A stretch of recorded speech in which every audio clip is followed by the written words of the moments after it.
பாஜக தலைவர் அண்ணாமலை எந்த நேரமும் பதவி விலகலாம் என்கிற ரூமர் செய்தியாக மாற தொடங்கிவிட்டது. அண்ணாமலையை ரிப்ளேஸ் செய்ய தென் மாவட்ட தலைவர் ஒருவரை பாஜக குறிவைத்திருப்பதாக கூறப்படுகிறது. கட்சி தாவி வந்தவரை எம்எல்ஏவாக்கி எம்பி தேர்தலிலும் இறக்கிவிட்ட பாஜக தற்போது அவரையே தலைவராக்கி அதிமுக தலைமையை ஐஸ் வைக்க திட்டமிடுகிறது. யார் அந்த தென் மாவட்ட தலைவர்? அண்ணாமலையால் முடியாத டாஸ்கை அவரை நோக்கி பாஜக ஒப்படைப்பது ஏன்?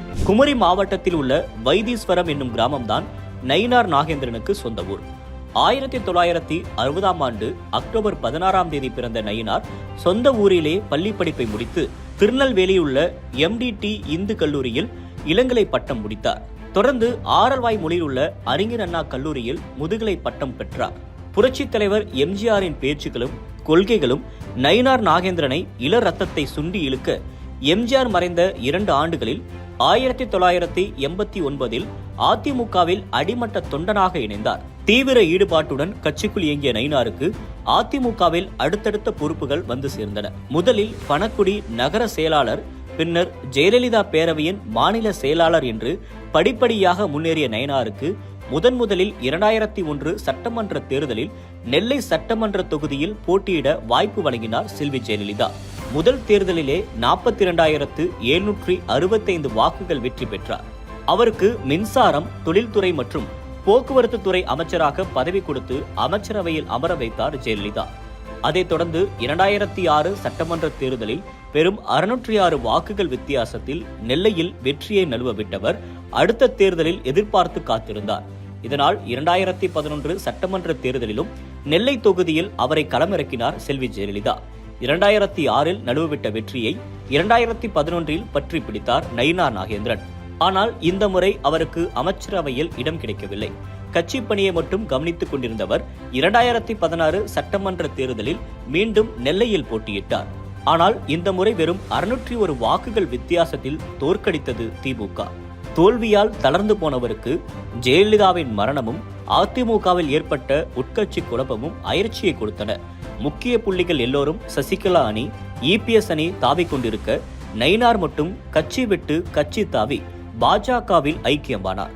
டெல்லி சகவாசம் கிடைத்தாலும் தாய் வீட்டை விட்டுக் கொடுக்காத நயினார் முக்கிய மேடைகளில் ஜெயலலிதாவின் புகழ்பாட மறப்பதில்லை. ஒருமுறை பாஜகவின் மேடையில் ஜெயலலிதாவின் ஆளுமை பற்றி புல்லரிக்க பேசியவர் தான் கட்சியை விட்டு வெளியே வந்த கதை தெரிய வேண்டுமானால் அண்ணன் எடப்பாடியிடம் கேளுங்கள் என பொடி வைத்து முடித்தார். பாஜகவுக்கு சென்றதும் அவரது இந்து மத பக்தி இந்துத்துவ பக்தியாக உருவெடுத்தது. ஆண்டாள் பத்தி பேசிய வைரமுத்துவின் நாக்கிற்கு 10 கோடி ரூபாய் விலை வைத்தார். இதனால் அவரது முகம் மீண்டும் லைம்லைட்டுக்கு வந்தது. சர்ச்சையோடு சர்ச்சையாக நெல்லை தொகுதியில் ஆக்டிவாக வலம் வந்தவருக்கு நல்வாய்ப்பாக அமைந்தது 2021இல் அமைந்த அதிமுக பாஜக கூட்டணி. மீண்டும் நெல்லையில் களமிறங்கியவர் 23,107 வாக்குகள் வித்தியாசத்தில் வெற்றி பெற்று தமிழ்நாட்டு சட்டப்பேரவைக்குள் பாஜக உறுப்பினராக நுழைந்தார். சீனியர் என்ற முறையில் அவருக்கு பாஜக சட்டப்பேரவை குழு தலைவர் பதவியை வழங்கியது பாஜக. முஸ்லிம்கள் எதிர்த்த CAA தொடங்கி தமிழர்கள் எதிர்த்த நீட் வரை மத்திய அரசு திட்டங்களின் புரமோட்டராக சட்டமன்றத்தில் ஆதரவு கொடுத்தார்.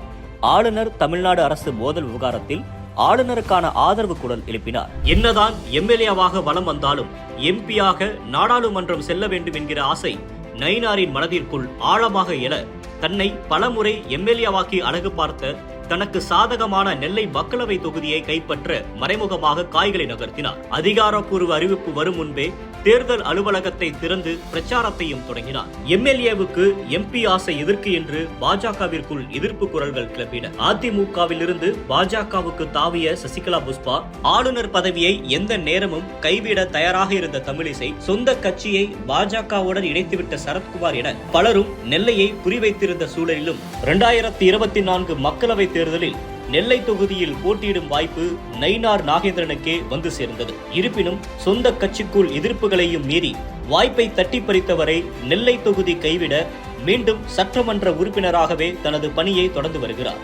இந்த நிலையில்தான் 2026 சட்டமன்ற தேர்தலுக்காக அதிமுகவுடன் மீண்டும் கைகோர்க்க தயாராகி வரும் பாஜகவிற்குள் நயினார் நாகேந்திரன் இன்னொரு ஜாக்பாட்டாக காத்திருப்பதாக கூறப்படுகிறது. சமீபத்தில் டெல்லி சென்ற எதிர்க்கட்சி தலைவர் எடப்பாடி பழனிசாமி அங்கு இரவோடு இரவாக உள்துறை அமைச்சர் அமித்ஷாவை சந்தித்து பேசியிருந்தார். இதனால் பாஜக அதிமுக கூட்டணி உறுதியாகிறதா என்கிற கேள்வியோடு இன்னொரு முக்கியமான கேள்வியும் எழுந்துள்ளது. அதிமுகவோடு கூட்டணி வைத்தால் தலைவர் பதவியில் நீடிக்க மாட்டேன் என அண்ணாமலை கூறியிருந்ததால் அடுத்த தலைவர் யார் என துருவத் தொடங்கின மீடியாக்கள். அண்ணாமலையும் எடப்பாடி பழனிசாமியும் கொங்கு பகுதியின் ஒரே சமூகத்தை சேர்ந்தவர்கள் என்பதால் தென் தமிழ்நாட்டைச் சேர்ந்த முக்கியமான சமூகத்தை குறிவைக்க பாஜக முடிவு செய்திருப்பதாக கூறப்படுகிறது.